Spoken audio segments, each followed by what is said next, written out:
그래서 그 문제 하나가 날아가면 점수가 띠용 하고 날아가요. 그러면 감점이 되는 거예요. 그러면 그냥 말만 길게 쓰는 네. 아이들도 존재를 한다. 네, 맞아요. 실제로. 네. 그러면 나중에 문제가 조금 더 비틀어지거나 선생님이 일부러 틀리라고 꼬거나 이러면 문제를 땡 틀리게 되겠죠. 함정에 그래서 넘어가기가 쉽다. 네, 예를 들어서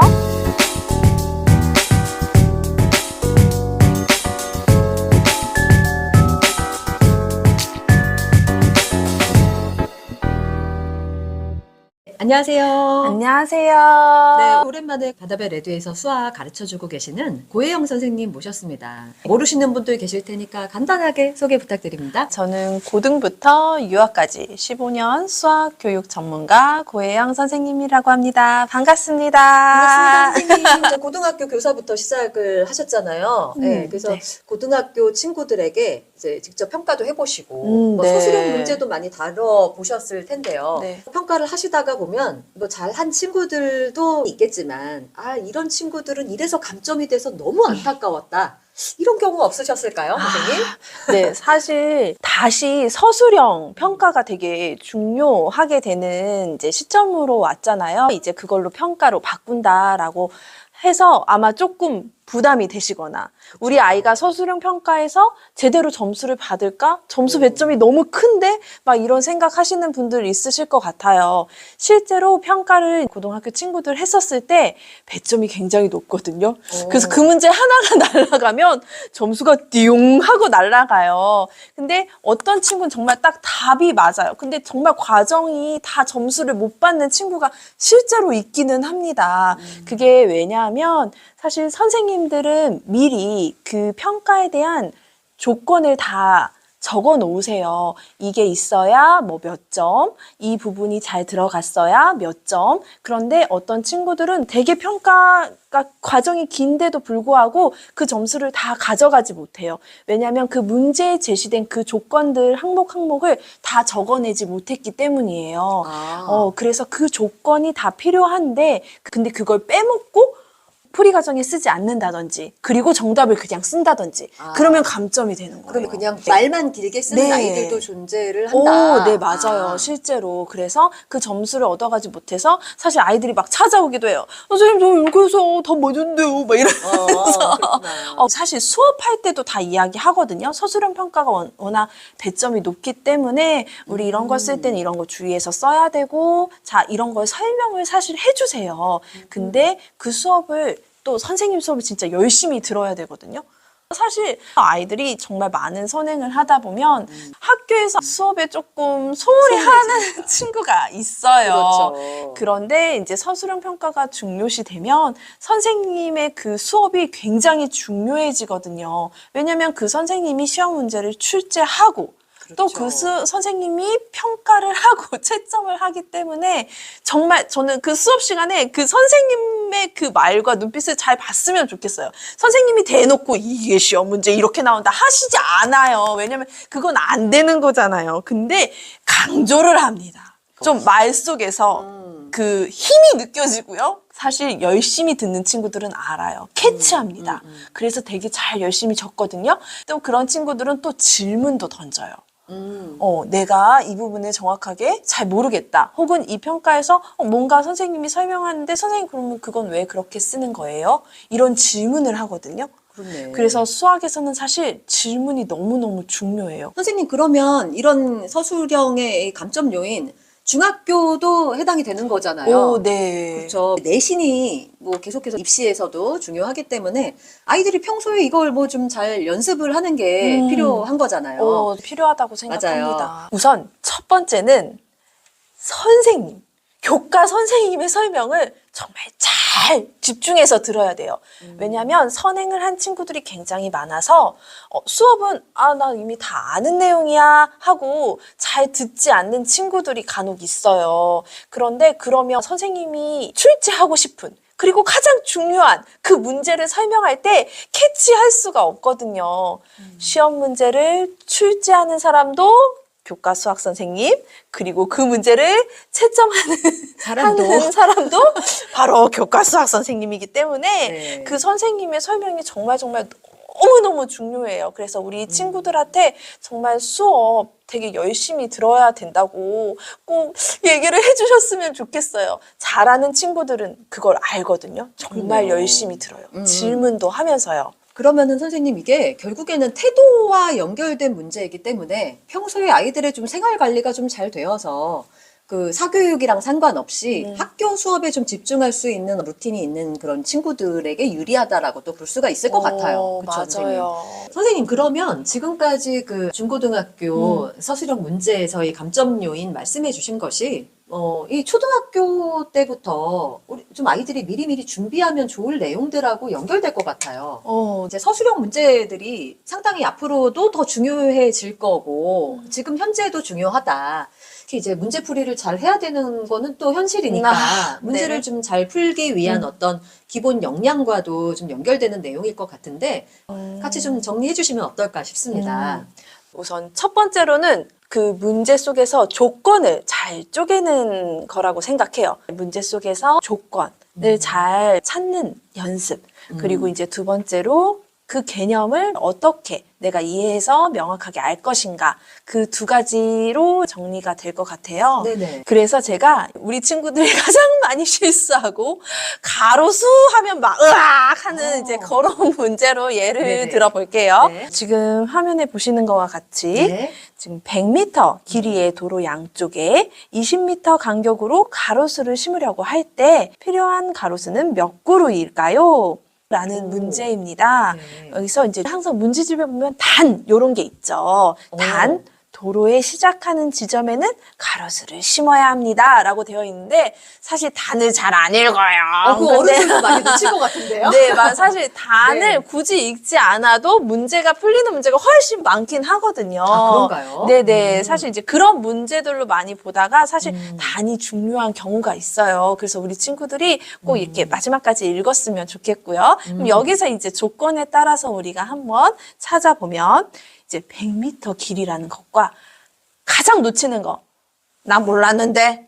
도로 양쪽인지 몰랐는데 이런 게 있어요. 거기에 밑줄에 또 딱 그어서 도로 양쪽이라는 거. 그거를 꼭 체크해 주셔야 하고요. 그리고 20m 간격. 그건 또 잘 봐요. 네, 도로 숫자가 들어가서 네, 그러나? 도로 양쪽을 도로 양쪽을 꼭 빼먹어요. 그래서 그냥 계산하는 거죠. 도로 양쪽 아니고 나 20m, 100m야. 그냥 나눠서 5그루 이러면 또 안 되는 거예요. 그렇군요. 네. 단 도로 시작하는 지점부터 심기로 했죠.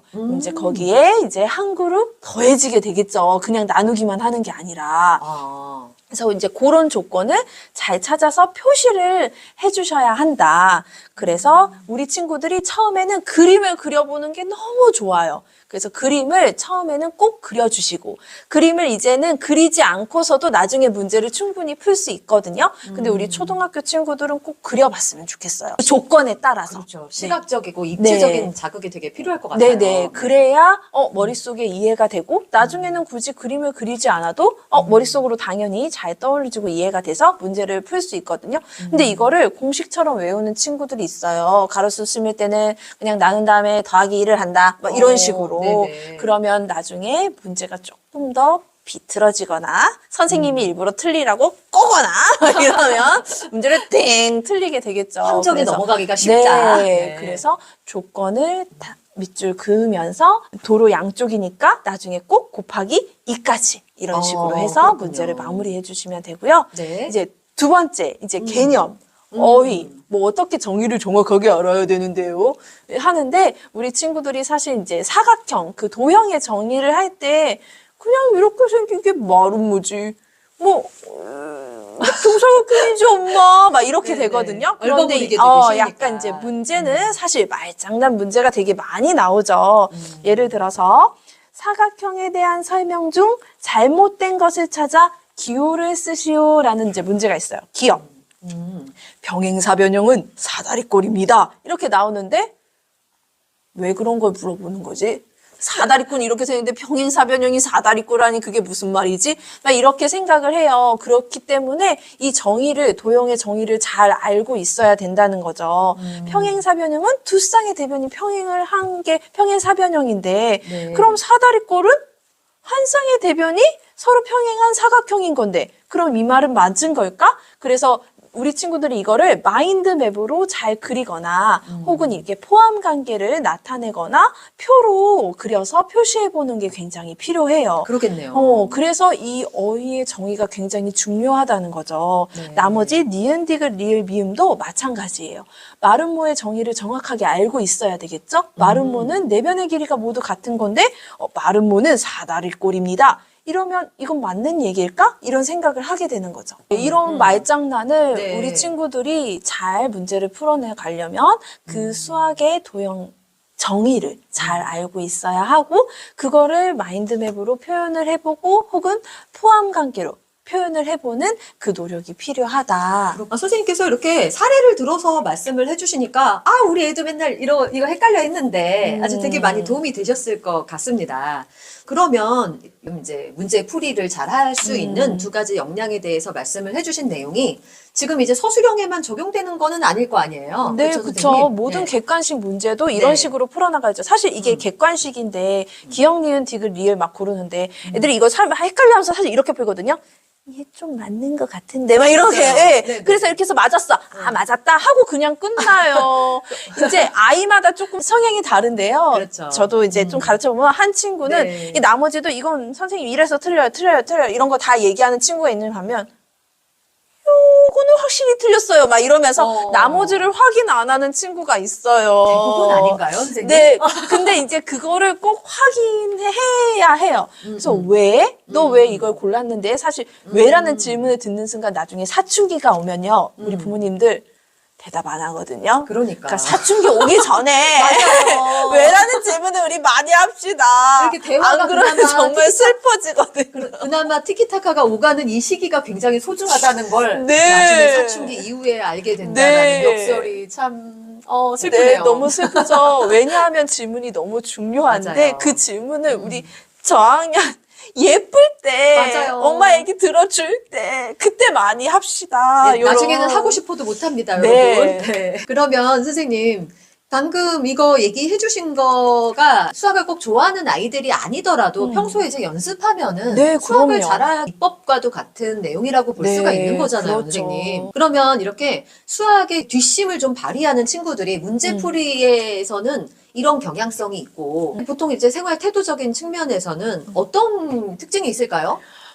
사실 과제 집착력, 막 문제 집착력 이런 이야기 하잖아요. 맞아요. 내가 수학 문제를 풀었는데 이 문제가 안 풀려. 그냥 별표 띡 그렇죠. 잘할 수가 없어요. 근데 이제 내가 이 문제를 또 생각하고 그냥 이렇게 짜증만 내고 있는 그 시간이 긴 것도 소용이 없어요. 그렇죠. 그래서 약간 사실 우리 친구들이 처음부터 그렇게 생각을 하면서 하기란 쉽지 않아요. 그래서 부모님들이 옆에서 살짝 던져주는 게 조금 필요해요. 그래서 왜 처음에 너는 왜 이렇게 생각했어? 왜 이렇게 풀었는데 안 된 것 같아? 그냥 그렇게만 던져주셔도 아이들이 그러게 나 왜 안 된 것 같지? 이런 생각을 할 수 있잖아요. 그냥 안 풀려서 옆에서 계속 짜증만 내고 있는 친구 있어요. 그럼 부모님도 같이 짜증이 나기가 쉽잖아요. 그럼요. 하지마! 때려쳐! 때려줘! 이렇게 되는데 그게 아니라 약간 이게 사춘기가 안 온 친구들은 여기까지는 벌써 이렇게도 생각해봤어? 대단하다. 그랬는데 안 풀렸구나. 이런 이렇게 격려의 말, 공감하는 말을 해주면서 그러면 엄마도 이 부분 잘 모르겠는데 이렇게 풀면 되려나? 이렇게 해주셔도 좋고요. 왜냐면 아예 애초부터 처음에 손도 못 대는 친구들이 있거든요. 그런 친구들한테는 사실 이런 게 조금 필요해요. 맞아요. 그런 다음에 좀 비슷한 문제를 가져다가 그럼 이제 너도 한번 이렇게 생각해서 풀어볼까? 엄마는 이렇게 생각해봤는데 엄마도 약간 틀리는 걸 보여주면서 맞아요. 안 됐네? 일부러 일부러. 보고. 이렇게 네 생각이 조금 괜찮은 것 같은데? 막 이러시면서 약간 해주는 게 조금 필요해요. 맞아요. 수학은 근데 진짜 틀릴 수밖에 없거든요. 네. 수학자도 틀렸어요. 수학자도. 그쵸? 옛날에 분명 수학자도 틀렸을 텐데 그 어려운 걸 해내는 거거든요. 그래서 되게 반복된 실수가 괜찮다라는 느낌이 있어야 돼요. 내가 이 문제를 틀려도 괜찮다. 하면 된다. 이런 마음이 있어야 수학은 잘할 수 있는 거기 때문에 맞습니다. 그렇게 잘하기 위해서 개념 그리고 그 조건을 따지는 게 필요하다. 그리고 왜라는 질문을 던지는 게 필요하다라고 볼 수 있어요. 어쨌든 선생님 너무 중요한 말씀 해주셨고, 마지막에 해주시는 얘기는 사실은 제가 이렇게 막 수학에 뒷심을 발휘하는 친구들은 어떤 친구들이냐 이런 얘기로 한번 질문을 했지만, 또 따지고 들어보면은 그런 결국엔, 엄마들, 네, 맞아요. 부모님이 어떻게 아이가 수학을 틀렸을 때 반응을 해주시는지에 네. 따라서 수학의 뒷심을 발휘하는 친구들로 자랄 수가 있는 것 같다라는 생각이 또 드네요, 선생님. 맞아요. 그쵸? 역시 예. 너무 명쾌, 약간 이상하게 말해도 예쁘게 정리해 주시는 마담 선생님 덕분에. 맞아요. 네. 진짜 그게 너무 중요해요. 근데 어쨌든 선생님께서 오늘 해주신 얘기들 잘 명심하셔서 아이랑 평소에 대화 잘 나누시고 아이들에게 이런 문제풀이 역량 2가지 꼭 기억하셔서 평소에 챙겨주시면 수학 잘하는 아이들로 키우실 수 있을 것 같습니다. 선생님, 이번에 실생활 수학 지난번에 제가 이제 숙쌤하고 촬영을 했던 영상을 보시고 교재를 구매하신 분들이 꽤 많이 계셔요. 고양이 수학. 네네네. 너무 좋은 책이라는 거 그동안 많이 말씀을 드렸는데 선생님께서 이번에 그 책을 가지고 수업을 해주시겠다고 하셨어요? 네, 맞아요. 고양이 수학이 A와 B권으로 이제 분리가 되어 있거든요. 네. 그래서 이제 아직 B권은 수업을 한 적이 없는데, 네. 이게 이제 이어지는 수업이에요. 요 B권이 조금 더 어렵고 A가 조금 더 쉽다고 보면 될 수 있을 것 같아요. 네. 근데 이 고양이 수학은 우리 친구들이 그 어려운 개념을, 그래서 비와 비율도 여기에 등장을 하게 되거든요. 맞아요. 그 개념을 사실 실생활에서, 그리고 고양이 수학이잖아요. 특히 동물 좋아하는 친구인데 수학 싫어한다. 그러면은 진짜 풀면 좋아요. 그러게요. 근데 이 문제집을 내가 집에서 활용하기 너무 힘드셨다. 그런 좀 반응들도 어렵다. 많으시더라고요. 네, 그런 분들이 계셔서 그런 분들을 위해서 제가 네. 또 아이들과 그 고양이 수학에 푹 빠져볼 수 있도록 네. 수업을 준비하고 있습니다. 네, 집에 이제 교재만 사두시고 활용 못 하시는 분들, 정말 이제 아이들한테 친근하게 정말 수학 잘 가르쳐 주시는 우리 고혜영 선생님하고 공부할 수 있는 기회 주시면 좋을 것 같습니다. 선생님, 그러면 어느 학년이 좀 적합할까요? 초등학교 2학년 친구, 그리고 3학년 친구, 4학년 친구까지 네. 모두 다 가능할 것 같고요. 네네. 내가 초1인데 이미 이제 곱셈이랑 연산 2자릿수에 이제 연산이 가능하다라는 친구들도 이 수업을 들어도 A권 정도는 들어도 괜찮을 것 같아요. 네네. 그러면 이제 수업 신청하실 분들은 고정 댓글 보시고 많이들 신청해 주셨으면 좋겠고요. 다음에 또 네. 필요한 이야기들도 네. 기대하고 있겠습니다, 선생님. 네. 네, 감사합니다. 감사합니다. 그래서 이런 사각형, 포항관계 문제, 그래서 도형의 정의 어떻게 우리 집 아이들한테 이제 제가 얘기해주면 좋을까요? 라고 이렇게 얘기해주시는 학부모님들 계실 것 같아서 제가 이제 조금이나마 이제 도움을 드릴 수가 있다면 네. 제가 이제 우리 초등학교 1, 2, 3, 4학년 이제 도형 자체를 제가 정리한 네. 교과서 그 노란 박스만 정리한 카드가 따로 있어요. 어. 그래서 그 카드를 공유해드리면 도움이 되지 정말요, 않을까. 선생님? 네. 네. 그러면 이 카드를 받으시면 네. 생각보다 선생님 별로 없네요 라고 하실 거예요. 네네. 이 부분이 사실 다 들어가 있는데 네. 우리 부모님들이 처음에 이걸 너 말해봐. 병행사 변형이 뭐야? 이렇게 하시면 안 되고요. 체크 말고 그런 거 말고 네. 이제 사실 도형 카드를 이렇게 내가 이건 어디에 포함될 것 같아 하면서 이렇게 마인드맵처럼 펼쳐놓는 것도 되게 좋고요. 네. 혹은 이제 내가 마스킹 테이프로 붙여서 이런 건 뭐라고 해? 라고 우리 친구들한테 이제 그 빈칸을 채울 수 있게 얘기해주면 좋고요. 이제 그 2번째 단계가 이제 내가 그 평행사 변형이 뭐야? 라고 말했을 때 그 아래에 있는 내용의 정의를 우리 친구들이 말까지 할 수 있으면 이제 완벽하게 정리가 되는 거거든요. 네네. 그래서 이 도형 카드를 이제 오리셔서 우리 친구들과 함께 이렇게 활용해 보시면 좋을 것 같아요. 네네. 집에서 엄마표 수학 하시는 분들에게 네네. 정말 좋은 그 자료를 공유를 해주셔서 선생님 너무 감사드립니다.